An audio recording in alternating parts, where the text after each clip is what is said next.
Hello and welcome to another edition of All About Berea. I'm Chad Hembry. And I'm Beth Myers. Joining us in the studio, we have a special guest, and I'll let you introduce both of the guests. Oh, okay. I get to introduce once again Jonathan Shinhofen, who's joining us in the studio. We were afraid he wouldn't make it tonight because he couldn't find his notes, but they ended up on the cereal boxes in the kitchen. So we're glad you made it. Me too. Hi, Jonathan. And we have Tara Belando.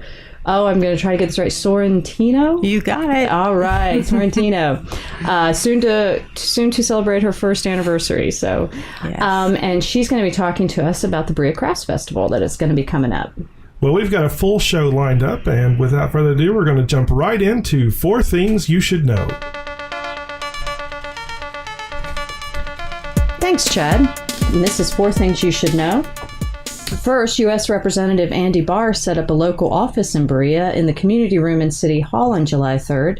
It's going to be open from 10 to 11 a.m. every second Wednesday of the month for at least the foreseeable future. Barr was present at the first meet and greet on July 3rd, but his field representative, J. Tyler White, will be the one on hand usually most of the Wednesdays. Bereans are asked to come at that time with questions or concerns on federal matters such as veterans' benefits, Social Security, disability, and the IRS. The Berea City Council discussed an old city code at their meeting on July 2nd. David Powell, who owns Snow White Laundry, approached the council about a business licensing bill he had received for $100. He told them no businesses around him, he's on Highway 25 North, were being charged more than the $10 business license, and he wondered why he was different. Mayor Steve Conley informed the council that a code has been enforced since 1990, where certain businesses are charged a larger fee such as, and here's the list of a few types, laundromats, skating rinks, insurance companies that sell life insurance, palm readers, fortune tellers, and shooting galleries, to name a few. This fee was not a revenue generator, Connolly said, but was passed because of the assumption that these type of businesses cost more in terms of fire, police, and even the codes department. Powell brought up the fact that the laundromat was just a storefront. George Wyatt had actually brought up this question a few months ago about the skating rink. The council member agreed that this code probably needed to be looked at, and they're going to have a work session soon on it. And as we have Lila here, it's the Berea Crafts Festival will be taking place at Indian Fort Theater this weekend, July 12th to 14th, with over 120 vendors present. And I'm sorry, I believe I said Lila instead of Tara. We were going to let that I'm slide. watching Chad's face and realized, okay, let me go back over my words. But Tara and Lila Blondo are once again co-directors of the event. This will be the 32nd year of its existence. The festival originally had about 50 to 60 exhibitors. There will be music, dancing, education demonstrations such as blacksmithing and chair making. The event's going to run Friday and Saturday from 10 a.m. to 6 p.m. and on Sunday from 10 a.m. to 5 p.m. The admission is $6 for adults and $5 for seniors. Children 12 and under are free. And last, the Berea Festival of Learn Shops is kicking off at the same time as the Berea Crafts Festival. This is not an accident. They like to put both at the same time. That's going to be going from July 13th to July 28th. Belle Jackson of Tourism had said there's over 900 people signed up for these learning workshops. If all the workshops end up maxed out with attendance, there could be 1,200 or 1,300 people taking classes. These classes range from arts and crafts, music, chefs with cooking, and much more. The city of Berea is still currently running the program, though the goal is for the learn shops to eventually become self-sustaining. And that is all for 4 things you should know. Well, thank you very much, Beth. As usual, there's a lot. Well, there is. This is not a town that rests on its laurels very much, I have to say. No. And I've been called worse things than... I've never been called my mother, but I've been called my father. My mother and I have a very close relationship, and so that's a honorable thing for me. Well, okay, there you go. Well, she does tend to confuse me by sending me press releases from an email that has Lila's name on it and signs it Tara. So I think I'm going to blame her for my confusion. Sorry. I'm sorry. I have to. Now that she's in here, the flip-flop incident. I noticed she's not wearing flip-flops. Yes. Well, you realize it was her mother, though. Yes, I know. Yes. But you said that that had happened to so many people, and when we had talked about that, like they were coming out of the woodwork going, oh my gosh, that almost happened to me. I overheard Tara at City Hall yesterday having the same conversations with other people in the room that said the same thing. That I'm so glad that you talked about that in the paper. Right. It was a nice lead because many folks called and said, do you know that has happened to me so many times? They were surprised it wasn't a law that you couldn't drive with flip-flops, that the front end or the toe or whatever had, been caught under the brake or the accelerator. My mother was embarrassed by that event, but it's true. It is hazardous. It's an accident. Mm-hmm. Well, and if you're listening for the first time and don't know what story we're talking about, Tara's mother actually had her shoe get caught in the accelerator and it caused an accident. So into a business, which embarrassed her, but it didn't hurt anyone, so that was a good thing. Mm-hmm. Well, and it was kind of a dilemma whenever you put that, because you realize there's a level of embarrassment when you slap it on the front page, but. We had such a great photograph. It was a good photo. It was. And you just don't often see a car in a building. That's just and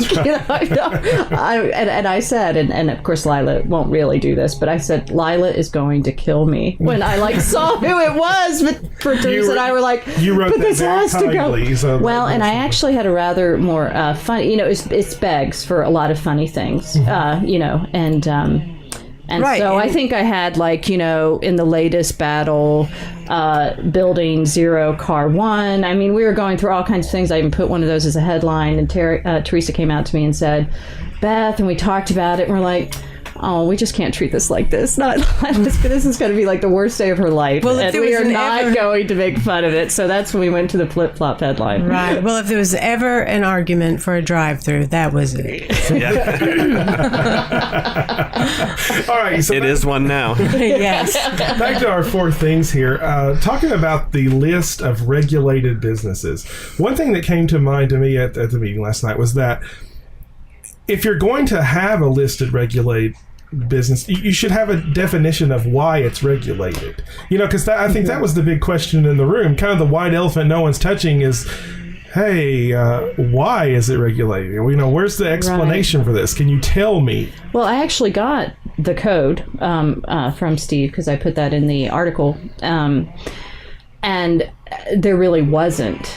And it was a very bizarre mix. And I'm like, what in the world was I would love to know. I would be I'm very sure there was a good reason because you're at the talking time. About insurance companies that sell life insurance. Yeah. And some were palm reader, fortune teller, hypnotist. And then you jump over to hypnotist, and you jump over to insurance company that sells life insurance, and it's like, what? What's the bottom? What's the connecting factor between these businesses? A lot of times taxes are simply levied because if it's a product, because people won't stop buying less of it, like cigarettes and alcohol. Or because the people that are being taxed really can't, fight it in any meaningful way. Well, there are some of them that really make sense that cause extra burden on the city, like the carnival. There's no reason a carnival shouldn't pay weekly for that kind of setup. I mean, if you're talking about police and fire, traffic, police, absolutely. fire, there's a burden there on the community. Plus, they're not a local company anyway. They come in, the money leaves. It's not. I'm sure they don't spend a whole lot in town. Let's put it that way.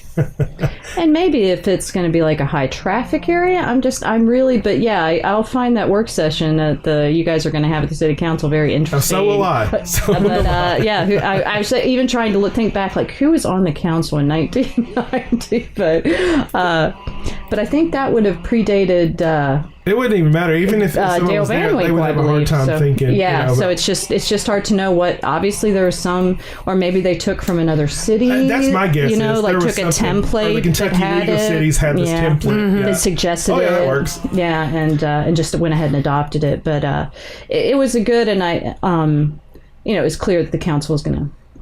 Really do this carefully. But the funny part is that it would have stayed on the books forever, right? No one would have noticed it until they put this new software in at the city that starts going ding, ding, ding. Wait, this guy hasn't paid this. Throwing this up. And David, poor David, he's up there going, I've been in business for years and years and years, and I've never received this before. Right. It was fortunate for him that he had not been retro charged for that many years. That was well, and thank goodness they did it like in a letter that way, so that it popped up to him.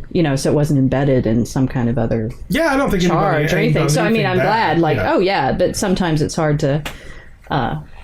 At least for me, I know I pay fees, I pay taxes. I'm not always paying attention to the details. So I don't know if you know, I made a couple changes in here technology-wise. I don't know if you've noticed in talking, but I put this limiter on the mic. So I keep wanting to turn around and adjust, but I don't have to anymore. So I feel like I don't have anything to do. I keep reaching and going, I don't need to touch that. Actually, I keep, I'm sitting here, I keep seeing the thing go into the red, and I'm, isn't Chad supposed to be over there fiddling with some buttons or something like that? I thought you were conjuring. You thought I was conjuring. This is my Harry Potter impression. Yes. There has been a bit of a feeling of muffledness, like we have been muffled now. Yeah. Chad. Call it muzzled. Muzzled. No. Oh, is that these leather straps you put on my... I was wondering what these things were on the microphone. The Andy Barr had actually talked about, with Bob, knew about doing an interview with us, and that did not work out. And then it even went worse from there. Bob has gotten so busy that he is not going to be a regular on the show. And he does send his apologies that he really enjoyed it. And he brought a lot to the show, but he may pop in from time to time, but he just cannot focus to be a regular on the show, and we're going to miss him. So we'll be looking at what we can do to replace that. He brought an element, especially in the politics stuff. He's not afraid to say anything. Right. Things I could never dare write. Bob would just say. Yes. It's great. But do you think there's a chance we could still get him, Representative Barr? Or... Oh yes, I'm certain we can. Okay. But that's why that immediate for thing the fell immediate through. scheduling didn't fall. Okay. Now the learn shops. We'll talk about that next, and then we're going to go straight into the Crafts Festival after that. The learn shops are very full, right? And actually, from the reaction I'm getting, they'll take more people if they can get them, but it's not because they're actively seeking more people at this point. No, I mean, I think as far as capacity, if they really indeed maxed out, it would tax Belle's staff, and she would probably have to go out and, try to find some more volunteers and such. But I think that they're pretty happy where it is now. I think last year it was 1,000 I think you're where right. I'm thinking it was about 1,000. So I think she just would be a little bit hesitant about going higher than that. But, it's an interesting question for Berea, and it's going to continue to be something we wrestle with, which is our space capacity for these things that we're putting on, especially things that are overnights, week-longs, there's just not a great place to go. All right, well, we're going to take a really quick break, and when we come back, we're going to be talking about the Berea Craft Festival. Thanks for listening to All About Berea.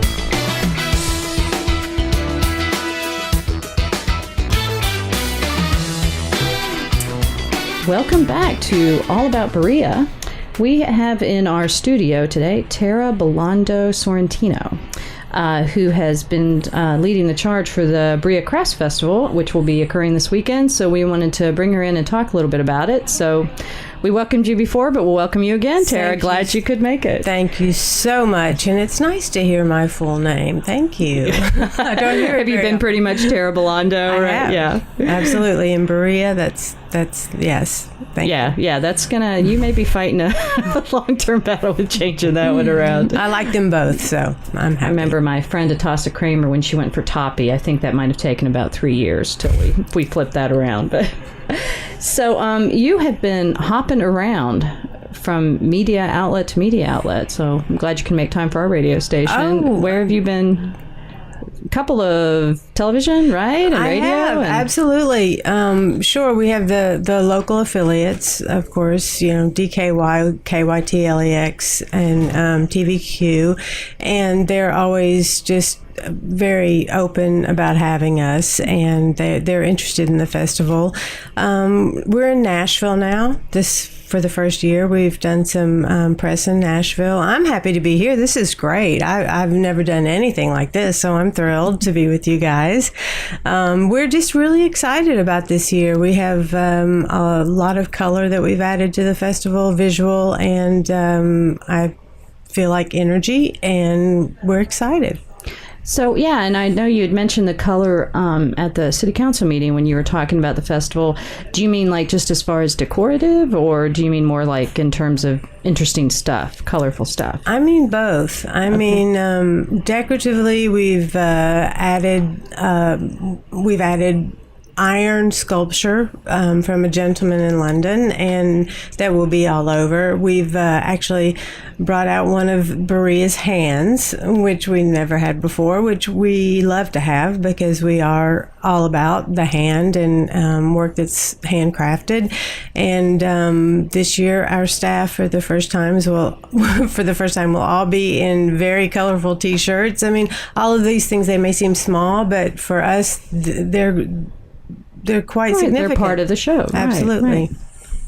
And so let's see, it's about over 120 vendors we've got. We do. We have 127 vendors, and we have presenters, exhibitors. We get into this thing about calling our artists vendors, but they're not vendors. They're really presenters because they're presenting their work. We do have several food vendors, which will be offering all kinds of food, from kebabs and protein kebabs to vegetable kebabs to right. You're talking about vegetarian menu this time, absolutely, right? Choices. We just have more choices in terms of the food, and the entertainment. Again, this year is just wonderful. We have a brass band that's going to be doing Dixieland and New Orleans jazz, which I'm totally psyched about. So I'm thrilled about this year. I really am. So, Tara, how long have you been pretty involved? I know ever since I've been with the newspaper, you've been kind of the media contact person. But have you since the... Well, for 4 years, I've been really involved, primarily involved. Before that, my mother tells me that she remembers me being 5 years old in a little flowery dress. And so I grew up out there doing Wilderness Road, the outdoor drama, as several of us have. Mitch Barrett, who sings out there, was in Wilderness Road. Several of us grew up out at Indian Fort Theater. And so that is home to us, and it's a very sacred and special place. So we love to party in the woods. So this was a natural extension. Absolutely. Okay, excellent. And I don't know if this is out for public, and I guess you can tell me if I just need to hush up, but is this going to be the last year, right, that you guys are going to be putting this on, or is that to be announced later? Well, it's somewhere in the middle, to be quite honest with you. We are... I've watched my mother and my father for 32 years have their springs completely absorbed by the festival, and I'm really pleased that the city values the festival as a part of the legacy that has been built. But I'm also really, really pleased that my mother and my father will have their spring times to themselves now, and the city has decided to take it up and take on the legacy. And we will be involved for the next several years in terms of jurying and being there, because we have relationships with the craftspeople and with the artists and the musicians. But we will not be administrating it. Okay. And I didn't realize, as far as jurying, is that a process by which people send you photographs, things like that? Because I assume since you pull from around the country, you're not probably meeting all the artists personally, or... No, we don't meet them personally. What happens is the 1st of January, we put an application online, and then they send digital photographs to us. And then there are a group of 4 or 5 people that meet 3 or 4 times, and it's all in terms of how quickly you get your information in, and then the work is juried by these people who are qualified to jury, and then those folks who are invited to come. And really, we're very loyal to the people who've been there for many years, and so the folks who have been there and who continuously do beautiful work, we invite back. And then the open they don't necessarily have to go through the same whole process again. Okay. Exactly. And one more question, then I'll see if Chad and Jonathan have any. You mentioned the iron sculptures, is that right? And I was wondering if there are any other new vendors you would like to point out for this weekend? We have, I think, 29 new people. Two people just jumped to mind, and I apologize to anybody else who is new that I'm not mentioning, but Anne and Dan Reif are jewelers, and their work is just mind-blowing, and you can see it on Facebook. It's there. It's beautiful. And there's also a woman in Lexington named Jenny Phillips who does beautiful paperwork, and she does almost shadow boxes and three-dimensional articulated art pieces where the arms move and there's animals, and she's done large installations for the Lexington Center and for other places, Lexington Art Center, and those two people jumped to mind immediately. But we do have several new people that do beautiful work. Wow. Mm-hmm. I'm excited. I really am excited. Well, and I still have those comp tickets you gave me way back when. I've been holding on to them. So, but Chad or Jonathan, do you guys have anything you'd want to ask about the festival? Which hand are we going to see? Which hand? Or is that a surprise? That is a surprise. Oh, it is a surprise. That means I have to go. Yeah. No, one thing I would like to say, though, is that we have had the same staff.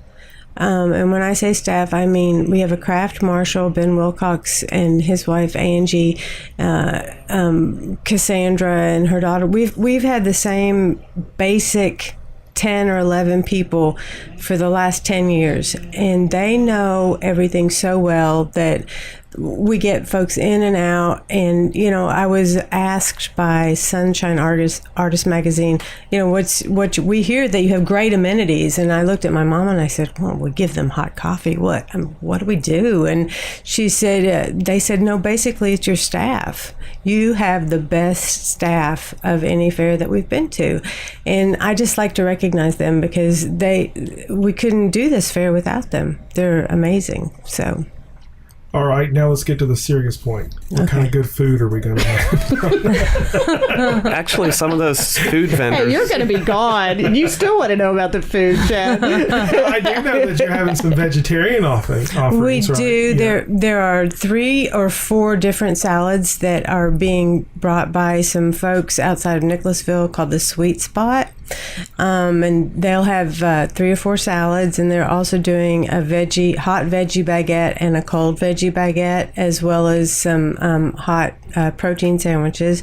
We also have vegetable kebabs, which are done right there on the grill, and they also are doing protein kebabs for folks who do like meat. We have Carolina barbecue. What I'm excited about really is this man and this woman this year are bringing homemade ice cream sandwiches, and they're using homemade cookies that they made, and then they're using peach, blackberry, strawberry, and I think it's lemon ice cream in between the cookies for the ice cream sandwiches, but it's all homemade, and I'm really psyched about that. Yeah, I think that might be a necessity to try that one out. Sorry, you're going to miss it, Chad. It sounds like the food vendors are artists in their own right. Exactly. And I think was there going to be anything for children? I did want to check on that. There is. Okay. There's a children's activity booth that is actually pretty special this year.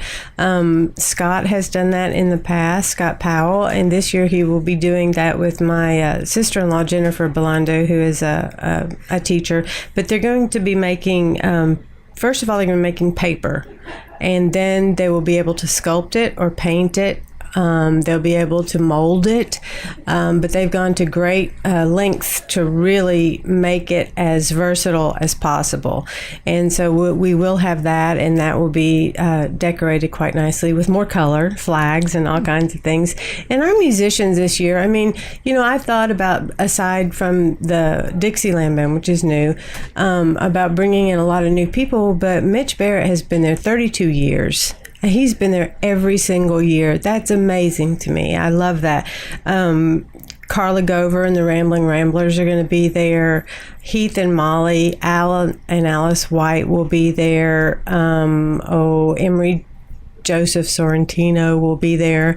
And we just have, and the Berea Festival dancers. That would be Tara's husband, for those who don't know. And the festival dancers. So there's just going to be activity everywhere, and we're excited. Well, it sounds like it'll have a great time. And, Absolutely. Definitely get down and see it.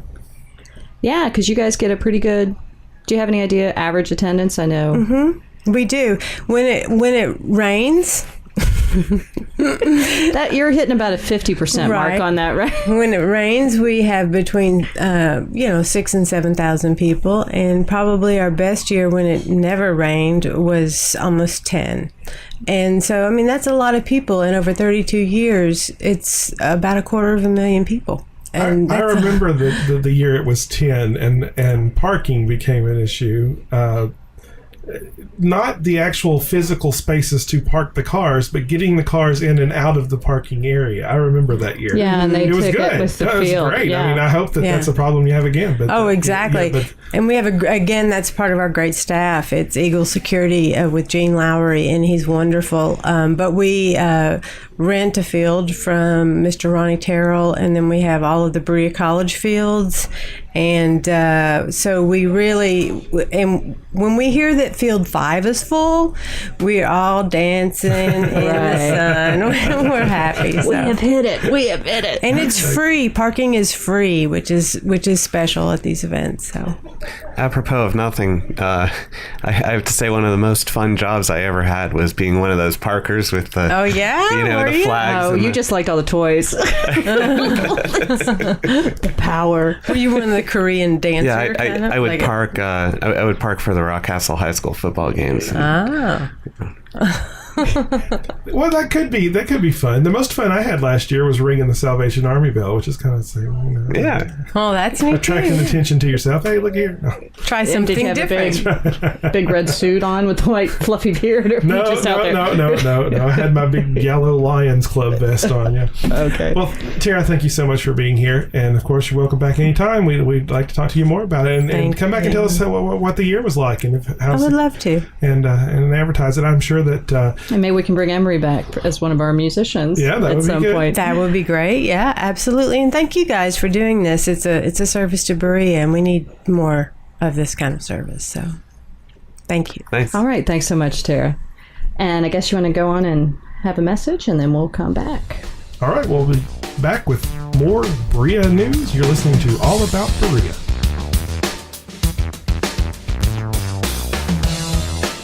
Hello and welcome back to All About Berea. We just had a nice visit with Tara Belando Sorrentino. Sorry. I actually remember that because of Soren in Hobbit or the Four Rings. I keep thinking Sorrentino. That's how I remember it. What's funny about is that I would have just said Tara Belando after she said it was so nice to hear my full name, and I thought, oh wow, old habits are hard to break. Well, it's funny. I'd gone out and asked her because I knew she had recently gotten married. And I said, "No, are you still a Belando?" Because the press releases I've been getting have said Belando. And I just wanted to check because these days, women's last names you just can't assume anything. And she said, "Well, it's Belando Sorrentino." And I said, "Well, do you?" And at first she said she didn't care. And I said, "Well, I can. You've taken the last name. I'll use it." And she's like, "Okay, well, that would be good." They always care when they say they don't care. Yeah, well, and also if it's the name you're going by, we ultimately want to have that used, I think. Well, it does sound like they're going to have a fantastic fair. So, oh yeah, I hate that I miss it, but please go eat ice cream. Yeah, I'll eat some for you. Yeah. Thank you. Well, and it sounds like it's really going to be a good attendance. I know at council meeting she had said that motels and hotels. Of course, Learn Shops is going on at the same time, but they're already like 75% full. So yeah. Well, we're now to this section of the show where we usually talk about political news. And like I said, we're going to miss Bob a little bit. We've got quite a bit to talk about. One of the things needed to talk about is continue on with the regulatory stuff that you brought up in the four things. Right, about the old city code with the businesses. Now, we were kind of making light of that, but the truth is it will have to be defined out over why each one is regulated. But what I want to know is from our listeners over the next week, if you wouldn't mind, send us a message, drop us a line, call the paper, whatever you need to do to get information to us. We would like to know which businesses you think should be regulated and which businesses you think out of the list. Do you have that list again? I'm sorry, I didn't bring the list. There was about 15 to 17. And I think the ones that would have been applicable to Berea, there were probably less than 5. Because several of those businesses we didn't have. But it would have been skating rink, laundromat, life insurance offices that sell insurance and that sell life insurance.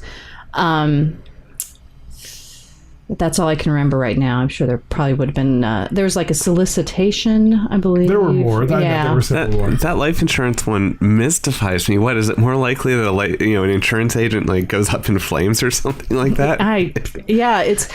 Well, and then I suppose, this is open. The council can discuss it. There's no reason they couldn't pull ones that aren't on the list that people may mention, take a lot of fire protection, police protection. So if people even want to bring something that's not on the list, they could do that. Because this whole code is going to be looked at.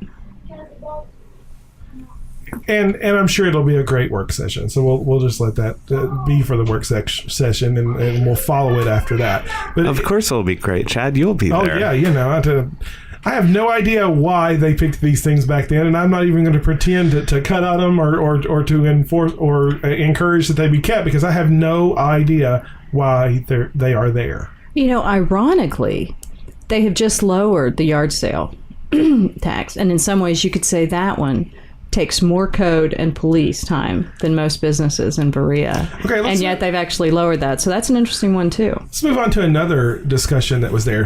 What about the idea that you eliminate some of the classes, but you go with that $10 fee for businesses every year instead of just once in the lifetime of business? Some of the people there arguing that you would do that because it actually lets you know how many businesses are in town operating and if they're still there, if they're still viable. Because people, if they file a $10 business license with the city and they close their business, they don't bother to inform the city they closed. It's not like they have to pay every year. So we may have businesses listed that have been gone for 20 years who are still listed as an active business in Berea because their $10 permit is still out there.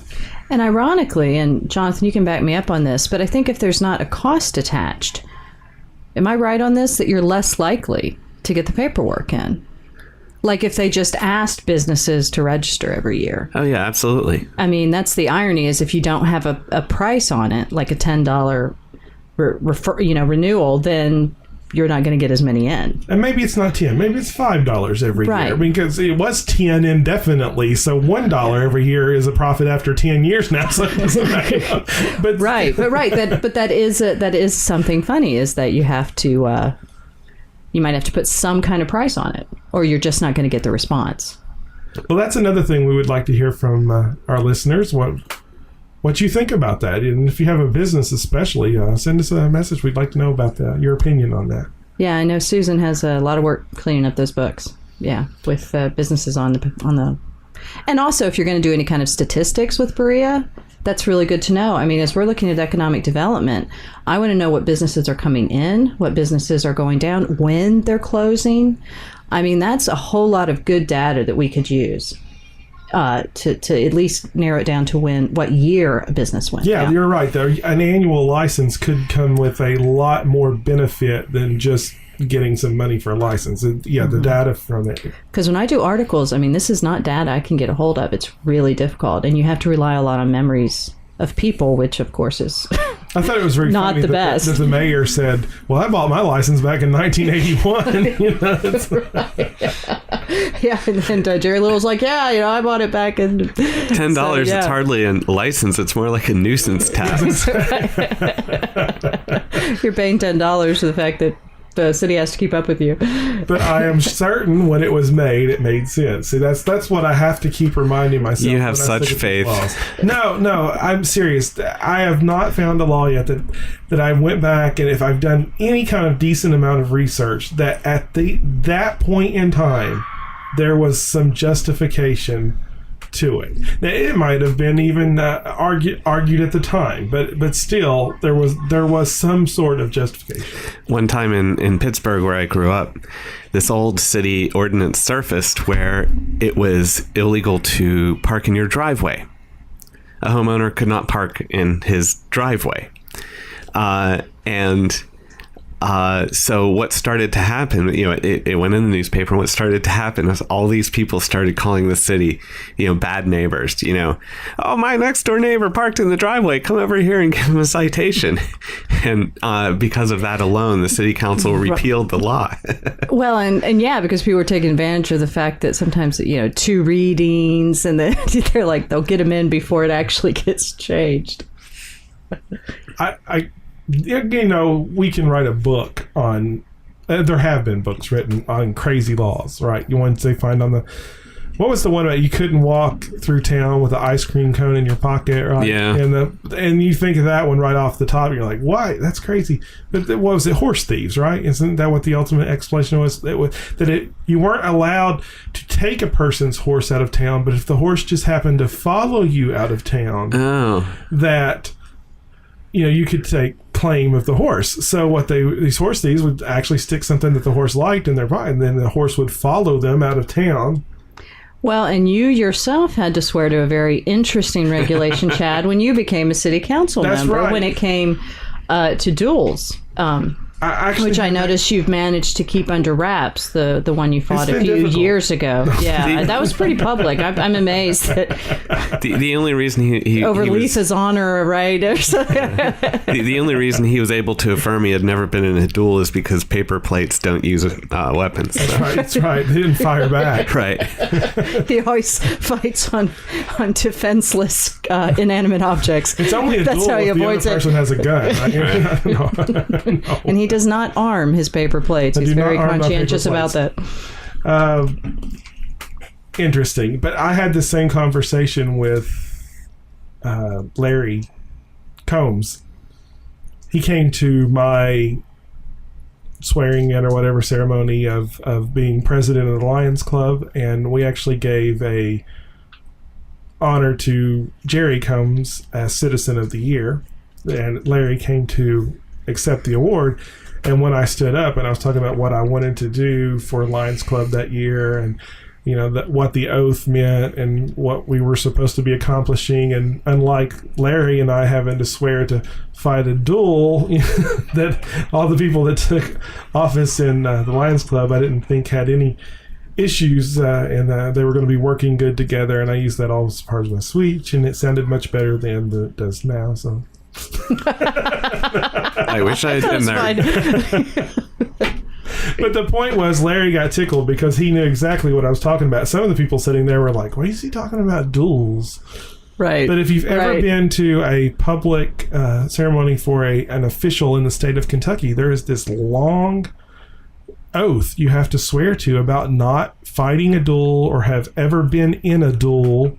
Or ever assisted in a duel. Isn't that right? Yeah. So they've kept it in the books because it's kind of nostalgic. It's funny. I think it is. I think it's like if they tried to take it out, there would probably be some, like some back, and so heck, let's just leave it in. It's part of our history. Now, does it count as a duel if you don't take 10 paces and turn around? I mean, what if you just get into a firefight with somebody? Does that count? I think it would have to be an organized issue, right? Just sort of random mob melees are, exempted from the But if you think about it, it's like ordinance. we've got to put this ante so high to get these people to like calm down. We are going to make it so high that they can't even serve in office if they've even thought about being in a duel.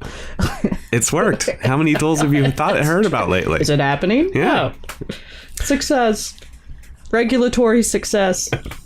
Okay, Jonathan, you actually had something for us today as well? Yeah, I did.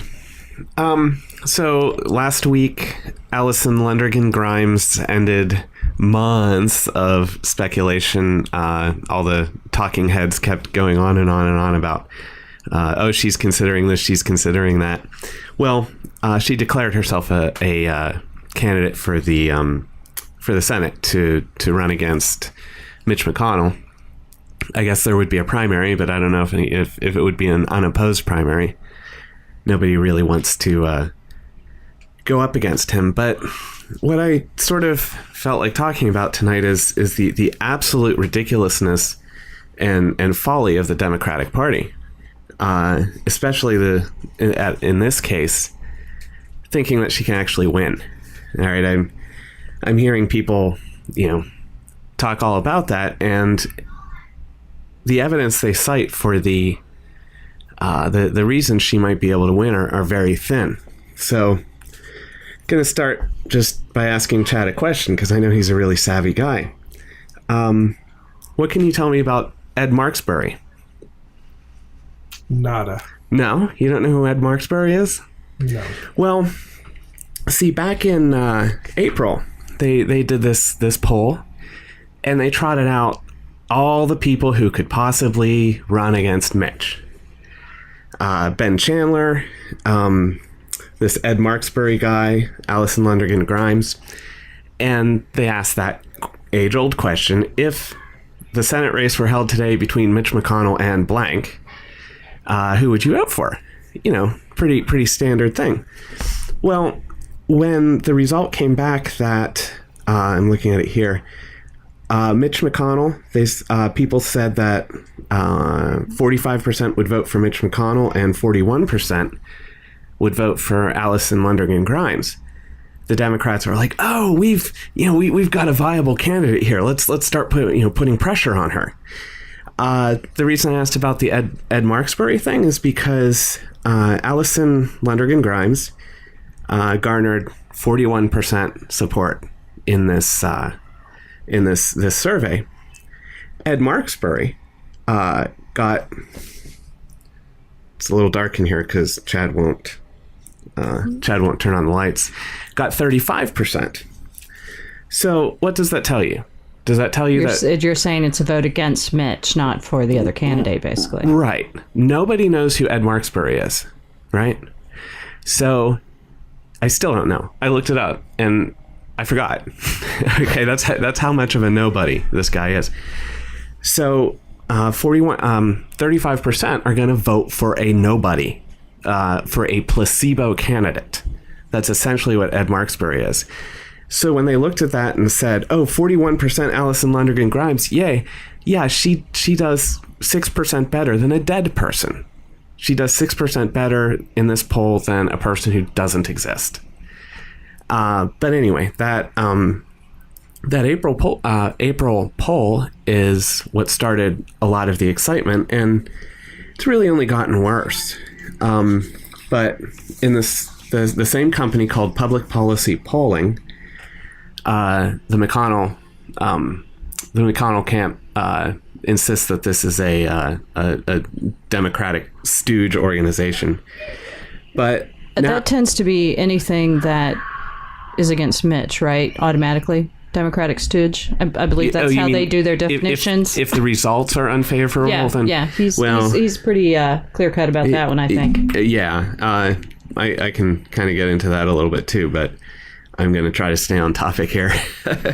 But so in this latest one, McConnell and Allison Lundergan Grimes are both at 45%.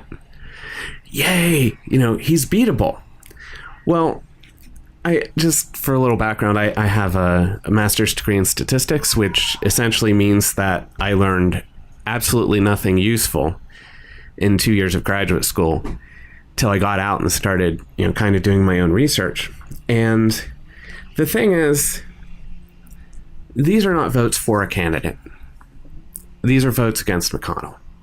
Okay, so McConnell's approval ratings have been very, very low, and for Grimes to jump into the race because a poll 16 months before the election shows them even at 45%, isn't going to hold up. Historically, it hasn't.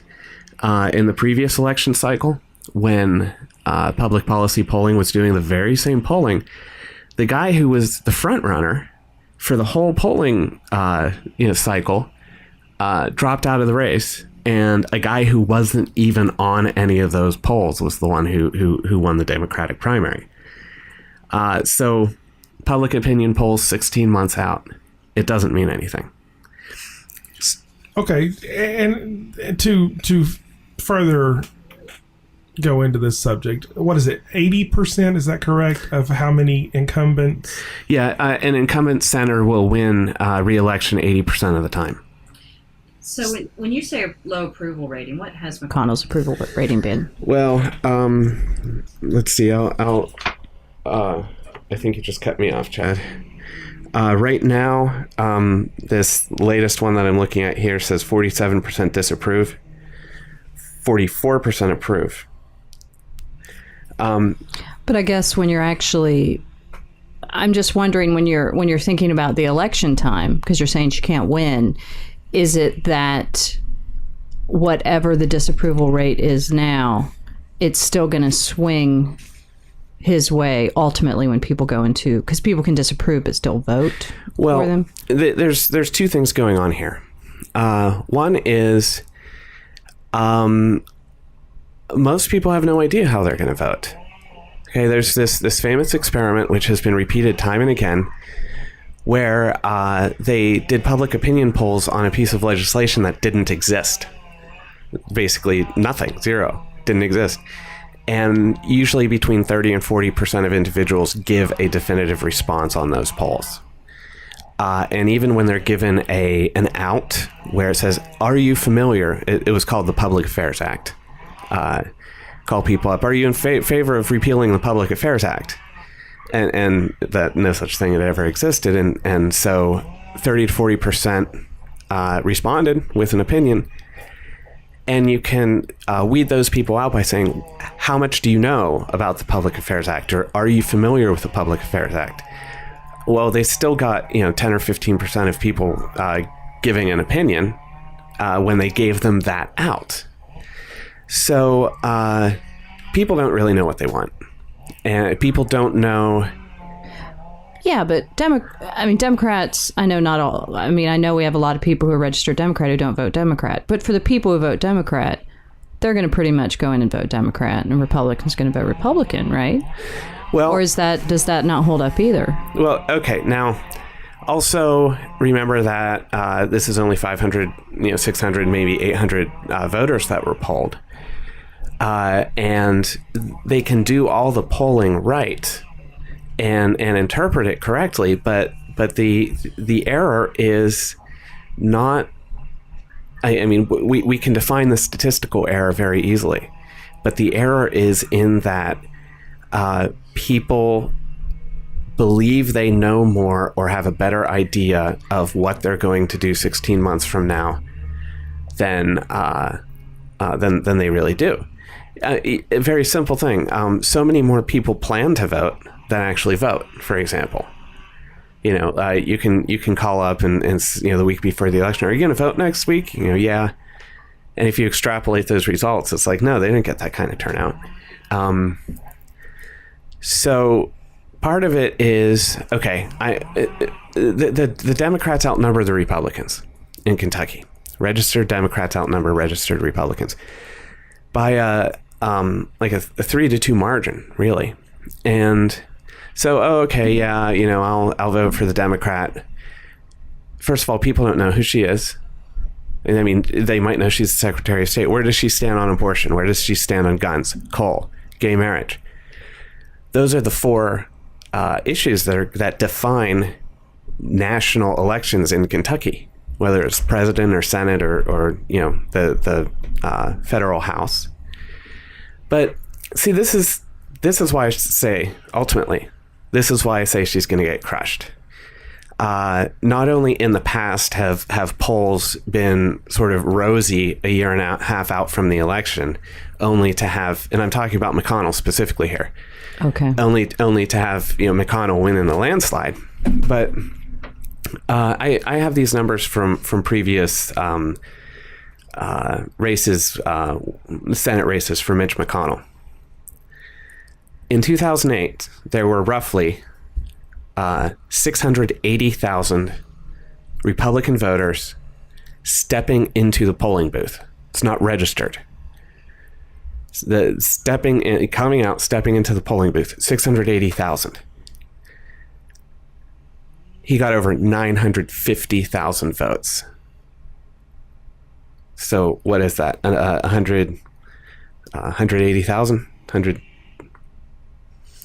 Come on, Chad. Where's your calculator? Well, not in my head. Looking at the back of your paper. Oh, yeah, I know. 88. No, actually, that's more like 27,000 or 270,000. That's it. I majored in math, not arithmetic. Anyway, so 680,000 Republicans step into the polling booth, and he gets an extra 270,000 votes. Where did they come from? There aren't that many independents. That happens every time. Looking from... So McConnell's pulls a big... he pulls significant numbers from non-Republicans. Well, the fact is, Kentucky Democrats don't vote Democrat in the national elections. Well, some do, but a lot don't. Right. In general, the Kentucky Democrats, you can't count on them to vote for Democrats. Now, I can't explain this without, PowerPoint presentations and circles and arrows and laser pointers and stuff like that. But what I did was I took the election results from the last 5 election cycles and came up with numbers, say percentages of Democrats voting who vote Democrat, loyalty, essentially. And just mathematically, the way the numbers come out, the Democrats are likely, if they get 50% or 60% of the vote from Democrats. And they're lucky if that happens. There are a lot of scenarios where it very well may be that less than 50% of Democrats actually vote for a Democrat when it comes to the Senate race, or they might not vote at all. So when you go into the polling booth with a 3-2 margin in registrants, and you lose the election 2-1, it's essentially 66% for McConnell, something is happening. So what the Democratic Party is doing is they're saying, oh, look at this poll, we're even. Well, no, it's not going to happen. A Democrat very well may on the telephone say, yeah, I'll vote for the Democrat. And then they're going to start talking about abortion and guns and coal and I don't know how Grimes feels about these things. I understand that she's Catholic, so she may have a Kentucky-friendly view on abortion, maybe even gay marriage, but she either has to become like him in those issues that have won again and again and again, or she has to be radically different, and she's not going to win that way. I mean, we would have, Ashley Judd should run if that was the case. So she's just a babe in the woods. She's going to get slaughtered. I'll put money on it right now. Had there always been landslides for McConnell then? Well, let me see. I don't have the actual vote. I did a lot of research on McConnell specifically, so I didn't do anything with the number of votes that the Democrat got. What I was trying to answer was the question is, if we far outnumber I'm not registered Democrat anymore. I'm not Republican either. Anyway, if the Democrats outnumber the Republicans, by a wide margin, how come they're getting crushed? So let me just throw these numbers out at you.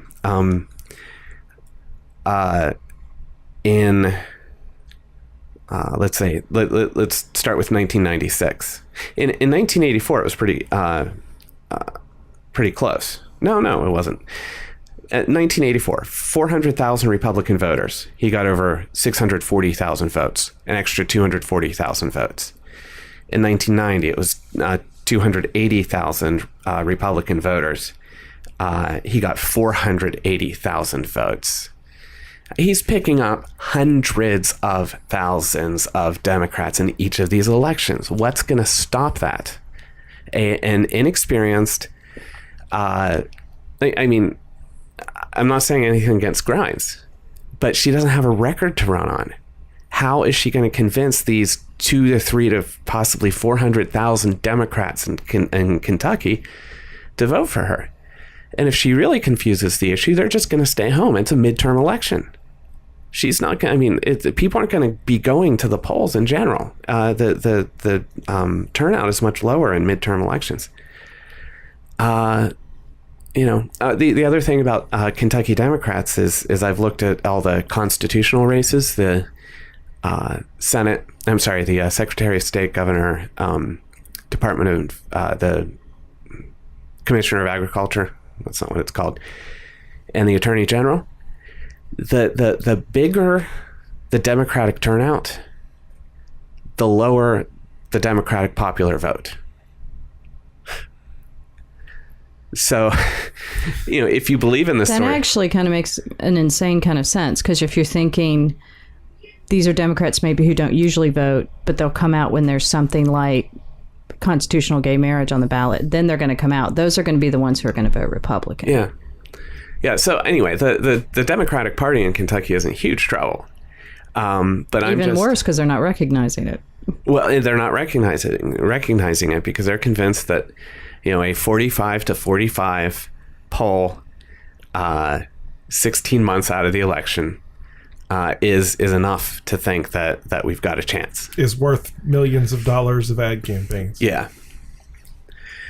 Let's put it down to dollars and cents. Well, and the fact is, McConnell started campaigning in January when no candidates were even. Oh, he runs a nuclear blast campaigns. Yeah, I mean, he's the bully on the block when it comes to that. He'll start shooting 6 months out. Well, the before first, somebody even thinks about running. the first big commercial was random shooting.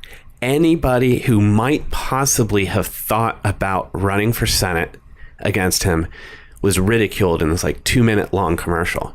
He hit Ashley Judd, he hit Grimes, he hit Bashir, he hit some other guys. He didn't hit Ed Marksberry, which tells you something about it supports my theory of him being essentially a placebo candidate. That started last January. Grimes hasn't raised $1. I mean, and McConnell's money isn't just McConnell's money. It comes in from outside too. So anyway, it is a lot about dollars and cents. So you heard it here. We'll see if your predictions Mitch in valid next year. Yeah, in 2014, I'm going on record right now. No, my name's not Nate Silver. I'm going on record right now. Mitch McConnell's going to get between 60 and 65% of the popular vote. There you go. All right. Thank you, Jonathan. You heard it here. First. Right. He's ran us right up to the wire, so we're going to go ahead and jump straight into this week's calendar.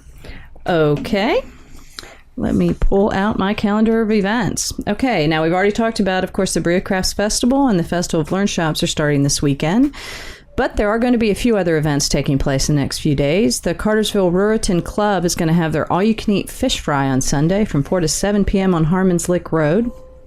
People will pay $8 for adults and $4 for children for all the fish they wish. Emmanuel Baptist Church will be holding their Colossal Coaster World Vacation Bible School from July 14th to July 18th. This is for preschool to 6th grade. The program's going to go nightly 6 to 8:30 p.m., and this church is located on Highway 21. And as always, the library is going to be hosting several events this next week. There's going to be an I Dig reading poster contest on Monday, July 15th at 6:30. The winners are going to be announced at that reception. They're also going to hold a Sugar Blues workshop the following Tuesday, this July 16th, where people can learn all about sugar, cravings, and how to read nutrition labels. Children can enjoy a Shakespeare for Kids event on Julius Caesar earlier that afternoon on Tuesday at 2 p.m. The Kentucky Shakespeare Festival is going to hold it. It's going to be a 2-person family friend program for ages 6 and up. And then that Thursday, the Berea Library will hold a, wait for it, Diggin' for Dinos event at 3 p.m. when Paul Adams presents the Dinosaur Phone Show. And last, from July 18th to 21st, the Berea Arts Council is going to go partner with Rose Barn and Berea Tourism to hold a When Shakespeare's Ladies Meet at 7 p.m. at Berea Arts Council. These are free performances of 45 minutes each. It's going to be a playful exploration of the heroines in Shakespeare meeting each other. And that's the calendar of events. Thank you very much. It's a little lighter than the last week, which is good, because if it stayed at the level of last week all the time, you would be confused over what you would want to do. Exactly. This time you could even hit all of them. That's right. Well, once again, thanks for being in the studio. Thank you, Jonathan, for the work you put into your research there. It's always good to hear that. Want to thank our guests for being here. Was it Tara Belando Sorrentino? That's right. And with the Berea Crafts Festival, please get out and check it out. I want to thank our sponsors, the Berea Citizen and BreaOnline.com. Please support both of them. They definitely work hard to bring local news to you here in Berea. On behalf of myself, Beth Myers, Jonathan Shinhofen, thanks for listening. Join us next week for more Berea news.